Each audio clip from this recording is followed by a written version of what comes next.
प्यारे बच्चों, आज हम दूसरा अध्याय स्टार्ट करेंगे गणित का। और दूसरा पार्ट क्या है हमारा गणित में? एक चर वाले रैखिक समीकरण हमने पहले 7वीं क्लास में भी हल करने सीखे हैं। एक थोड़ी सी दोहराई होगी पहली एक्सरसाइज में, और हम इन क्वेश्चनों को करके अभ्यास करेंगे। तो हमारा जो पहली प्रश्नावली है हमारी 2.1, उसका पहला सवाल देखो, x घटा 2 बराबर 7। ये एक सरल समीकरण है। देखोगे इसमें चर भी है, इसमें बराबर का निशान भी है, तो ये दोनों चीज़ें होने से ये एक सरल समीकरण बन गया है। इसको हल कैसे करेंगे हम? जैसे हमने पहले भी सीखा है, x का मान हमें ज्ञात करना है, तो x के अलावा जो संख्यात्मक पद है इसको दूसरी तरफ ले जाएंगे। ऋणात्मक है, घटा का है, तो दूसरी तरफ जाके धनात्मक हो जाएगा, जमा का। तो 7 में जाकर ये उधर जमा का हो गया, तो x का मान आ गया हमारा 9। 7 जमा 2 9।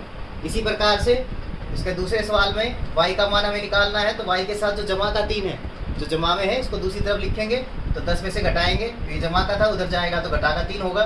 तो y का मान जो आएगा वो आएगा 10 में से 7 घट के 3 घट के 7 आ जाएगा। इसके बाद देखो इधर ये समीकरण भी वैसा ही है जैसे ऊपर हमने दोनों समीकरण हल किए हैं, सिर्फ थोड़ा सा हमारा जो चर वाला पद है वो दाईं तरफ लिख दिया है। तो कुछ बच्चे इसको समझने में परेशान न हो सकते हैं, लेकिन बेटा कोई फर्क नहीं पड़ता, पूरा का पूरा दायां भाग हम बाईं तरफ लिख सकते हैं, और जो हमारा बाईं तरफ वाला भाग है उसको दाईं तरफ लिख सकते हैं। अगर आपको असुविधा होती है इस तरह से हल करने में समीकरणों को, तो आप z जमा 2 को पूरे के पूरे बिना निशान बदले इसको इधर लिख सकते हो, और इस वाले पद को उसी निशान के साथ जमा का हमने पूरा का पूरा पद बदल दिए हैं, एक पद को नहीं लेके गए हैं। जितने भी पद इधर थे दाएं भाग के बाएं में लिख दिए हैं, बाएं वाले दाएं में, तो कोई फर्क नहीं पड़ता समीकरण पर, हम इस तरह से लिख सकते हैं। अब तुम z का मान निकाल सकते हो।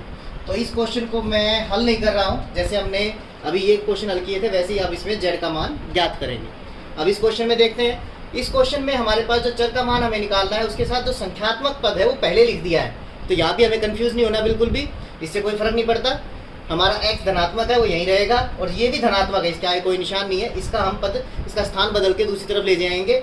x हमारा इधर ही रहेगा पद, चर हमारा जिसका मान हमें निकालना है उधर 17 बटे में 7 है, और ये 3 बटे में 7 उधर जाके जमा से घटा का हो जाएगा।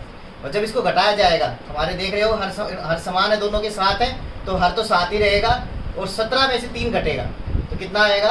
14। और फिर हम 7 के पारे पे दोनों को काट सकते हैं, 7 एकम 7, 7 दूनी 14, तो हमारा उत्तर 2 आ जाएगा। x का मान 2 हमें प्राप्त हो जाएगा। बच्चों अब हम आगे क्वेश्चनों को देखते हैं। जो 5th क्वेश्चन है हमारा, इसमें चर वाला पद है, लेकिन चर वाले पद के अलावा दाएं भाग में कोई भी जमा और घटा का दूसरा संख्यात्मक पद इसमें नहीं है, सिर्फ एक चर वाला पद ही है हमारा। और लेकिन चर के साथ यहाँ पर एक संख्या 6 लिखी हुई है, 6x, बीच में कोई निशान नहीं है, मतलब गुणा है। x के साथ 6 क्या है? गुणा में। तो इसी तरह से समीकरणों को हल करना जैसे हमने सीखा हुआ है कि अगर गुणा में चर के साथ कोई संख्या है और कोई अन्य पद नहीं है, तो ये भाग में चला जाएगा दूसरी तरफ। x का मान निकालने के लिए 6 से हम दोनों तरफ भाग करें, या 6 को उधर जो भी उधर है संख्या उसके साथ भाग में लगाएंगे पूरी के।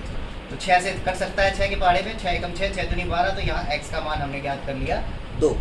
यहाँ पर देखो छठे सवाल में, यहाँ पर हमारा चर t है, t के साथ अब की बार जो संख्या है गुणा में कोई ऐसा संख्यात्मक पद दिखाई नहीं दे रहा है, मतलब 1 है, तो यहाँ भाग में है 5, तो भाग वाला पद संख्या जो है अगर दूसरी तरफ ले जाएंगे चर का मान निकालने के लिए, तो हम क्या करेंगे उसके साथ उधर गुणा में, तो 10 के साथ जो अंश है वहाँ पर ये गुणा हो जाएगा 5, और t का मान कितना आ जाएगा? 10 गुणा 5 50। ठीक है। अब यहाँ देखो 7वें क्वेश्चन में क्या है कि चर के साथ एक संख्या गुणा में भी है और चर के साथ भाग में भी है संख्या। जमा और घटा में कोई अन्य संख्या नहीं है, लेकिन गुणा और भाग में, तो वही कार्य जो हमने अलग अलग किया था 5वें छठे क्वेश्चन में, अब दोनों काम है, एक साथ भी कर सकते हैं, अलग अलग भी कर सकते हैं। x का मान निकालने के लिए जो भाग में संख्या है, जैसे उधर 18 है हमारा दूसरी तरफ, तो ये भाग वाली संख्या को अगर उधर लिखना है तो गुणा में अंश के साथ, और जो यहाँ अंश के साथ चर के साथ गुणा में, वो उधर हर में मतलब भाग में चली जाएगी, 2 नीचे आ जाएगा, और इसको आप हल करके x का मान ज्ञात कर सकते हैं। अब यहाँ पर देखो 8वें क्वेश्चन में हमें y का मान निकालना है, लेकिन चर हमारा दाईं तरफ है, लेकिन इसमें हमें घबराने की जरूरत नहीं है, हम इसको भी चाहे तो उसी तरह समझ सकते हैं। इस पूरे पद को आप y के भाग में 1/5 को इधर लिख लो और 1/6 को उधर, वरना हम समझ सकते हैं, इस तरह से लिखकर हल कर सकते हैं आसानी से।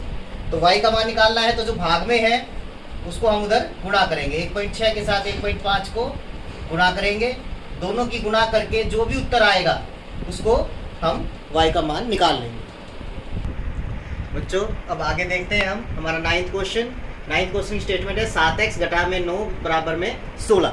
बेटा जिस तरह से हमारे किसी भी समीकरण में चर और पद बढ़ जाते हैं, उसी हिसाब से हमारे स्टेप्स भी बढ़ जाने चाहिए।